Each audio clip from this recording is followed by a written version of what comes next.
And gold buyers, మీ కష్టాల్లో నమ్మకమైన మీ ఆత్మీయ నేస్తం. నమస్తే, welcome back to iDream media. నేను మీ ఝాన్సీ. ఈ ప్రోటీన్ గురించి జిమ్ ట్రైనర్స్ మాట్లాడుతుంటారు, న్యూట్రిషన్స్ మాట్లాడుతుంటారు, అందరూ మాట్లాడుతూ ఉంటారు. బట్ కరెక్ట్ ప్రోటీన్ ఎందులో వస్తుంది, ప్రోటీన్ సోర్స్ ఏంటి, ప్రోటీన్ వల్ల మనకు కలిగే ఆరోగ్య ప్రయోజనాలు ఏంటి, ఎంత చెప్పినా కానీ ఇంకా ఏదో కొరత ఉంటూనే ఉంటుంది ఈ టాపిక్లో. నిజంగా మన ఆయుర్వేదం ప్రకారం మన భారతీయ శరీర తత్వాలు అంటే ఒక్కొక్క లోకల్గా దొరికే ఫుడ్ తినండి అని చెప్తూ ఉంటారు, మనకి ఏది పండితే అది తినండి అని చెప్తూ ఉంటారు. మన ఇండియాలో అసలు ప్రోటీన్ సోర్స్ ఏంటి, మనం డైవర్ట్ అయ్యామా, డైవర్ట్ చేశారా? ఈ టాపిక్ తెలుసుకుందాము. ప్రస్తుతం అంతా ఉన్నారు ఆయుర్వేదిక్ జనరల్ ఫిజిషియన్ లక్ష్మి గారు. నమస్తే మ్యామ్. నమస్తే మ్యామ్. ఎలా అయితే మనల్ని మన టూత్పేస్ట్ దగ్గర నుంచి, మన టూత్పేస్ట్ కాదు, మన పళ్ళు తోమే అలవాట్లు, చిన్న చిన్న అలవాట్ల నుంచి, మన ఫుడ్ హ్యాబిట్స్ నుంచి, మన గురుకుల విద్య నుంచి ఎలా అయితే డైవర్ట్ చేశారో, మన ఆహారపు అలవాట్లు కూడా చాలా దూరంగా వెళ్ళిపోయినట్టుగా నాకు అనిపిస్తుంది. మళ్ళీ బ్యాక్ టు అవర్ రూట్స్ వచ్చేస్తున్నాము. ప్రోటీన్ అంటున్నారు కాబట్టి అసలు ప్రోటీన్ ఏంటి, మన బాడీకి ప్రోటీన్ ఎందుకు కావాలి, ఆయుర్వేదం పరంగా అసలు ప్రోటీన్ అనేది ఏ ఫుడ్లో దొరుకుతుంది? మంచి డౌట్. యాక్చువల్లీ ఇప్పుడు ఎవరిని చూసినా కానీ బాడీ బిల్డింగ్ అనేది బాగా చేస్తున్నారు. సో మనకి అవసరం లేని ఎక్సెస్ కూడా, బాడీ బిల్డింగ్ అనేది అందరికీ అవసరం లేదు. So body maintenance is better than body building. Building అంటే ఏమవుతుందంటే ప్రోటీన్ డిపాజిషన్ అవుతుంది, సో మజిల్ డెవలప్మెంట్ అవుతుంది. కానీ అది అంతవరకు అవసరం, ఎవరికి అవసరం, ఎందుకు అవసరం అనేది కూడా మనం ఒకటి చూసుకోవాల్సి ఉంటుంది అనమాట. జనరల్గా ఏంటి అంటే ఈ మధ్య వే ప్రోటీన్ అని చెప్పి తెగ ఎక్కువ మంది తాగుతూ ఉన్నారు. అసలు ఈ వే ప్రోటీన్ అంటే ఏంటి, ఎక్కడి నుంచి వస్తుంది అనేది ఫస్ట్ తెలుసుకుందాం మనం. జనరల్గా ఒక మిల్క్ ఉంటుంది కదా, మన మిల్క్ని ఇరక్కొట్టేస్తే సో 2 పార్ట్స్గా డివైడ్ అవుతుంది. సో పన్నీర్ పార్ట్ వస్తుంది, ద లిక్విడ్ పార్ట్ ఒకటి వస్తుంది కదా. The liquid part whey protein. Water content whey ప్రోటీనా? Yes, water content is whey protein, అంతే సింపుల్గా. దీన్ని హైప్ చేసేసి అదొక గ్రేట్ థింగ్ లాగా మనకి చూపించేస్తూ ఉన్నారు. నువ్వు డైరెక్ట్గా పాలు తాగు, కడుపులోకి వెళ్ళా కూడా ఇరుగుతుంది. సో విరిగి అది ఆటోమేటిక్గా మన బాడీ డివైడ్ చేసుకుంటుంది, పన్నీర్ లాగా, వే ప్రోటీన్ లాగా. సో దాన్ని మళ్ళీ సింప్లర్ పార్టికల్స్ లాగా అది డివైడ్ చేసుకుంటుంది. సో ఇక్కడ ఏంటి అంటే పన్నీర్ ఏదైతే హెవీ ప్రోటీన్ ఉందో దాన్ని తీసేసి ఓన్లీ ఏదైతే లిక్విడ్ ప్రోటీన్ మనము, అది లో కెలరిక్గా ఉంటుంది కాబట్టి సో అదొక్కటే మనం తీసుకుంటే బాడీకి సెట్ అవుతుంది అని చెప్పి దాన్ని తీసుకొచ్చారనమాట. సో ఈ వాటర్ని ఏంటంటే డీహైడ్రేట్ చేస్తారు. ఈ డీహైడ్రేట్ చేసి వాటర్ అంతా తీసేసి పౌడర్ పార్ట్ని ఇప్పుడు మనకి ఏదైతే అమ్ముతున్నారు బయట వే పౌడర్ అని, so that is what way powder is. So జనరల్గా ఏంటంటే మనీ ఉన్న వాళ్ళు so they can take like that. మనం పాలు తీసుకున్నా కూడా పాతకాలంలో కుస్తీ పట్టే వాళ్ళు ఉండేవాళ్ళు కదా, సో వ్యాయామశాలలో అన్నీ చేసేవాళ్ళు, వాళ్ళు పాలే తాగేవాళ్ళు. మళ్ళీ పాలు తాగినా కూడా మన కడుపులోకి వెళ్ళాక it divides to paneer and whey protein. బయట కమర్షియల్ ఎలా అయిపోయిందంటే పన్నీర్కి పన్నీర్ ప్రోటీన్ అని అది అమ్ముతున్నారు, వే ప్రోటీన్కి ప్రోటీన్ అని అదే అమ్మేస్తున్నారు. పాలు తాగేయచ్చు కదా, రెండు కలిపితే పాలే కదా అయ్యేది. మరి అసలు అంటే పాలు విరిగిపోయాక వచ్చే వాటర్ మీరు వే ప్రోటీన్ అంటున్నారు, దాన్ని ఎలా వాపరైజ్ చేసి ఒక పౌడర్ రూపంలో వాటర్ని ఎవాపరేట్ చేస్తే అదే అయిపోతుంది కదా. నీరుని ఇంకిచ్చేస్తారు, దాన్ని ఇంకిచ్చేసేస్తే మీకు వచ్చేది వే ప్రోటీన్ అనమాట. అంటే సింపుల్ గా అయిపోయిందని మనం కాంప్లికేట్ చేసుకొని మనకి మనమే కొనుక్కొని, this is what business tricks actually. So మనకేంది అంటే ఓన్లీ వే ప్రోటీన్ కావాలి అనుకున్నప్పుడు మనకి దొరకదు కదా, మరి ప్రతిసారి మనం పాలు ఎరగొట్టుకోలేము కదా. సో అలాంటప్పుడు ఏంటి అన్నట్టు చూస్తారు. కానీ సో వెయిట్ మేనేజ్ చేసుకుంటా అంటే సరిపోతుంది. సో దీనికంటే ఇవి రెండు తీసుకొని, ఇది ఒకరోజు ఓన్లీ పన్నీర్ తీసుకొని ఒకరోజు ఓన్లీ వే ప్రోటీన్ లాగా కాకుండా you plan to make milk, ఆ ఒకరోజు కంప్లీట్ మిల్క్ తీసేసుకుంటే నీకు 2 సోర్సెస్ ఆఫ్ ఇది వచ్చేస్తుంది. రోజు వే ప్రోటీన్ తాగాల్సిన అవసరం లేదు. పన్నీర్ అండ్ వాటర్ అలా వే కాంబినేషన్ ఉన్న రోజు మిల్క్ తీసేసుకో. సో నెక్స్ట్ వచ్చినప్పుడు ఆ వే ప్రోటీన్ నీకు అవసరం ఉండదు. ఆ రోజు సింపుల్ ప్రోటీన్స్ తీసుకో, లైక్ బీన్స్ అను, శనగలను, సంథింగ్ అలాంటి ప్రోటీన్ నువ్వు తీసేసుకో. సో అలాంటప్పుడు నీకు ఆటోమేటిక్గా 2 వచ్చేస్తాయి. This is like high profile thing, చూడడానికి ఫ్యాన్సీగా ఉండడానికి. సో అలాగానే దాని గురించే. కానీ సో ఎవరైతే మిడిల్ క్లాస్ వాళ్ళు ఉన్నారో ఇప్పుడు వాళ్ళు కూడా ఏంటంటే ఇంట్లో ప్రెషర్ చేసేసి ఇవన్నీ కొనేసుకొని తెగ యూజ్ చేస్తున్నారు. So I feel like bad. అప్పుడు ఎందుకు ఇంత మనీ వేస్ట్ చేస్తున్నారు? సో నిజంగా మీకు అట్లానే ఒట్టి వే ప్రోటీనే తాగాలి అనుకున్నప్పుడు యూ మేక్అవుట్ పన్నీర్. ఇంట్లో పన్నీర్ చేసుకోండి, అది తీసి స్టోర్ చేసుకోండి. ఎవరైతే కొంచెం లో వెయిట్ ఉన్నారో లేకపోతే ఎనర్జీ కావాలనుకున్న they will take paneer.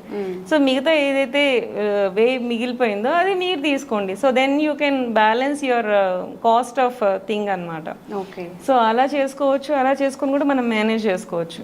So proteins జనరల్గా ఏంటి అంటే మనకి శనగల్లో చాలా బాగా దొరుకుతుంది, బీన్స్లో చాలా బాగా దొరుకుతుంది. మన ఏవైనా సరే ఇవి ఆయిల్ నట్స్ అన్నిట్లోనూ ప్రోటీన్ బాగా దొరుకుతుంది. Like almonds, dry fruits, almonds, peanuts, season sweets అన్నిట్లోనూ, సీడ్స్ అన్నిట్లోనూ మీకు ప్రోటీన్ మంచిగా దొరుకుతుంది. సో దీంట్లో ఏంటంటే వాటిలో ఆయిల్ కంటెంట్ కూడా ఎక్కువ ఉంటుంది. సో దాన్ని కూడా మనం ఏంటి అంటే ఆయిల్ ఎక్స్ట్రాక్ట్ చేసేసి వచ్చే తెలగపిండి అంటారు. సో తెలగపిండి ఈజ్ గుడ్ ప్రోటీన్. సో ఇవన్నీ కూడా మనం పాతకాలంలో తెలగపిండి వాడేవాళ్ళు. ఇప్పుడు అవన్నీ తీసేసి దాన్ని కూడా తీసుకొచ్చి ప్రోటీన్ పౌడర్లో వేస్తున్నారు. సో ప్రోటీన్ పౌడర్లో ఎలా వేస్తున్నారు దాన్ని? Plant protein.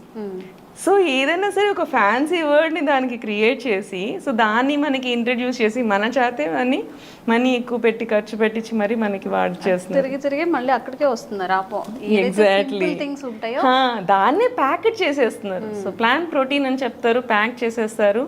సో పీనట్స్ని కానీ సెసన్స్ని కానీ మొత్తం అంతా, సోయా కానీ మిల్క్ ఉన్న నట్స్ అన్నిట్లోనూ, సోయాలో కూడా మిల్క్ ఉండదు, మీన్స్ ఆయిల్ ఉంటుంది. సోయా ఆయిల్ మీకు తెలుసు కదా, soybean oil.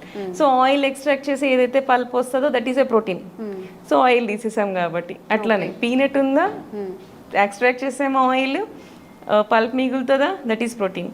So whatever the oil is extracted that is introduced as a protein. Protein a kind of protein is a plant protein. అట్లా ma'am మనం vegetable through protein అనేది చూసాము. Non veg పరంగా చాలా మంది చెప్పేది ఎగ్స్ తినండి, chicken తినండి, ప్రోటీన్ వస్తుంది అని చెప్పి. నిజంగా ఎగ్స్ తినడం వల్ల, చికెన్ తినడం వల్ల ప్రోటీన్ వస్తుందా? యా వస్తుంది. Actually that is a muscle protein. వస్తుంది ప్రోటీన్, అది డైరెక్ట్ ప్రోటీన్ అనమాట. ఇదేంటంటే సింపుల్ ప్రోటీన్స్, దాన్ని మళ్ళీ మనకి మజిల్కి టర్న్ చేయడానికి దాన్ని మళ్ళీ యాక్టివేట్ చేసుకొని బాడీ టర్న్ చేస్తుంది. ఇదేంటంటే డైరెక్ట్ ప్రోటీన్ సోర్స్ లాగా వస్తాయి. బట్ ఏదైనా సరే మనకి how much protein you need to take, అది చాలా ఇంపార్టెంట్. జనరల్గా మనకి ఒక కేజీ బాడీ వెయిట్కి 0.8 grams of protein is sufficient కేజీకి. అంటే ఇప్పుడు మనము ఒక 50 kgs అలా వెయిట్ ఉన్నాం అనుకో, 40 grams ఆఫ్ ప్రోటీన్ మనకి సరిపోతుంది. ఓకే. సో దానికి మించి నువ్వు ఎక్స్ట్రా ప్రోటీన్ గ్రామ్స్ అంటే జనరల్గా ఎగ్స్ తీసుకుంటే ఒక 2-3 చాలు, ఎగ్స్ చాలు సరిపోతుంది. దాంతో పాటు మళ్ళీ ఈ మధ్య నేను చాలా మందిని అది తీసుకుంటారు, 3 eggs తీసుకుంటారు, వే ప్రోటీన్ తీసుకుంటారు, మళ్ళీ బీన్స్ తీసుకుంటారు, మన శనగలు తీసుకుంటారు, ఇవన్నీ ఒక ప్యాక్ చేసేసుకొని ఇంత తీసుకుంటారు. So that is also not good. So మనకి 40 grams మించి అంటే 50 kgs వాడు 40 grams అంటే దానికి తగ్గట్టు మీరు 60 kgs వాడు ఒక 50 grams అలా మీరు అసెస్ చేసుకొని తీసుకోవచ్చు అనమాట. సో ఈ ఎక్సెస్ ప్రోటీన్ తీసుకుంటే కూడా మళ్ళీ మీరు లావ్ అవుతారు, లావ్ అయిపోతారు ఖచ్చితంగా. ఎందుకు అంటే సో ఏదైనా సరే బాడీ అనేది కెలరిక్ బేసిస్ మీద ఆధారపడి ఉంటుంది. సో దాంట్లో నువ్వు 2000 calories పెట్టుకొని దాన్ని సెట్ చేసుకుంటే సరిపోతుంది. దాంట్లో మళ్ళీ నువ్వు ఎక్సెస్ ప్రోటీన్ యాడ్ చేసావు అనుకో, ప్రోటీన్ ఎవరు డైజెస్ట్ చేయాలి? మళ్ళీ సింపుల్ ప్రోటీన్కి టర్న్ చేయాలి. నువ్వు మళ్ళీ ఆ రోజు వర్కౌట్ చేయలేదు, నువ్వు హైవీ ప్రోటీన్ తీసుకున్నావు, నువ్వు ఆ రోజు వర్కౌట్ చేయలేదు. ఆ వర్కౌట్ చేయనప్పుడు కంపల్సరీగా ప్రోటీన్ అంతా ఫ్యాట్కే మారుతుంది ఫైనల్లీ. ఓకే. సో అది నీకు మళ్ళీ సేమ్ అవుతుంది. కార్బోహైడ్రేట్ అయినా ఫైనల్గా నువ్వు వాడకపోతే గ్లూకోజ్ నుంచి మళ్ళీ ఫ్యాట్కి కన్వర్ట్ అవుతుంది. ప్రోటీన్ అయినా సరే నువ్వు కరెక్ట్ వర్కౌట్ చేయలేదంటే turns to fat and again it deposits. So అందుకని చాలా మంది చెప్తా ఉంటారు, నేను ప్రోటీన్ తీసుకుంటున్నాను, ప్రోటీన్ డైట్ తింటున్నాను, కానీ నేను వెయిట్ రిడ్యూస్ అవ్వట్లేదని. This is what actually happening. మీరు ఎంత ప్రోటీన్ తీసుకున్నా సరే వర్కౌట్ చేయకపోతే that don't turn to muscle mass. Muscle mass కి టర్న్ అవ్వలేదు అంటే మళ్ళీ అది ఫ్యాట్ గానే అయిపోతుంది, మళ్ళీ ఒబేస్ అయిపోతుంది. ఎగ్జాక్ట్లీ, మళ్ళీ లావ్ అయిపోతాం. సో దానికి అసలు సంబంధం, వెయిట్ మీరు అసలు రిడ్యూస్ అవ్వరు. మ్యామ్ ఎక్కడో నేను ఏదో వీడియోలో చూసాను, కామెంట్స్లో ఆర్ గెస్ట్ చెప్పినప్పుడు ఎక్కువ ప్రోటీన్ అనేది అయిపోవడం వల్ల సమ్ పీసీఓడి ఇష్యూస్ అలాంటివి వస్తాయి, నిజమేనా? అవునండి, అవును. పీసీఓస్ వస్తాయి, కిడ్నీ ప్రాబ్లమ్స్ వస్తాయి, హార్ట్ ఫెయిల్యూర్స్ వస్తాయి. ఎక్సెస్ ప్రోటీన్ కూడా it's not good actually. Protein ఎక్కువగా తీసుకోవడం వల్ల వస్తాయి ఇవన్నీ, లేకపోతే రాంగ్ ప్రోటీన్స్ అంటే ఇప్పుడు పన్నీర్ అడల్టరేట్ అవుతుంది, దానివల్ల వస్తాయంట. అట్లే పన్నీర్ అవన్నీ డైజెషన్ ఇష్యూస్ వస్తాయి. సో అడల్టరేటెడ్ ప్రోడక్ట్స్ నువ్వు తీసుకుంటే you would get into digestive issues అనమాట. బట్ ఇవి ఏంటంటే లైఫ్ స్టైల్ డిజార్డర్స్లో చేంజెస్ వచ్చినప్పుడు ఖచ్చితంగా ఇవి ఆర్గాన్స్ మీద ప్రెషర్ పడుతుంది, లివర్ మీద ప్రెషర్ పడుతుంది. నీకు సింపుల్ కార్బోహైడ్రేట్స్ తీసుకున్నావు అనుకో, లివర్ ఏంటంటే గ్లూకోజ్కి దానికి అదే టర్న్ అయిపోతుంది. సో మన గ్లూకోజ్ ఎనర్జీగా టర్న్ అయిపోతుంది. బట్ ప్రోటీన్ దగ్గరకు వచ్చేసరికి ప్రోటీన్ డైజెస్ట్ చేయాలంటే లివర్ మీద ప్రెషర్ ఎక్కువ పడుతుంది. సో లివర్ మీద ప్రెషర్ పడినప్పుడు అది ఫంక్షనింగ్ కష్టం అవుతుంది. సో అక్కడ మళ్ళీ లివర్ డిజార్డర్స్ ప్రాబ్లమ్స్ వస్తుంటాయి వీళ్ళకందరికీ. సో కిడ్నీ మీద కూడా ఏమంటారు ప్రెషర్ ఎక్కువ పడుతుంది, అమైనో యాసిడ్స్ అన్ని రిలీజ్ అవుతాయి కదా, కిడ్నీ మీద కూడా ప్రెషర్ పడుతుంది. అలా ఏంటి అంటే ఎక్సెస్ ప్రోటీన్ కూడా ఇట్స్ నాట్ గుడ్. సో ఎంత ప్రోటీన్ కావాలి అంత ప్రోటీన్ మాత్రమే తీసుకోవాలి. సో ఎవరైతే ఈ బాడీ బిల్డర్స్ కానీ లేకపోతే ఎక్సర్సైజ్ ఎక్కువ చేసే వాళ్ళు కానీ వీళ్ళకి మాత్రమే ఎక్సెస్ ప్రోటీన్ కావాలి. సో మనకి మిస్టర్ వరల్డ్ సంథింగ్ అలాంటి వాళ్ళకి they need muscle to show off. So అలాంటి వాళ్ళకి సినిమా యాక్టర్స్కి వీళ్ళకి they need to show of their muscles అన్నప్పుడు వాళ్ళు మాత్రమే ఇట్లా ప్రోటీన్ తీసుకోవాలి. సో మిగతా వాళ్ళందరూ కూడా ఇలా ప్రోటీన్ తీసుకోవడం అనేది మంచిది కాదు. దాని తర్వాత కూడా కొన్ని రోజులకి ఆ ప్రోటీన్ లాస్ అనేది అవుతుంది. ఈ లోపల మన ఆర్గాన్స్ మీద కూడా ఎఫెక్ట్ పడుతుంది. So this is very concern topic actually. మంచి టాపిక్ ట్రై చేశారు కానీ this should be taken care అన్నమాట. Okay ma'am.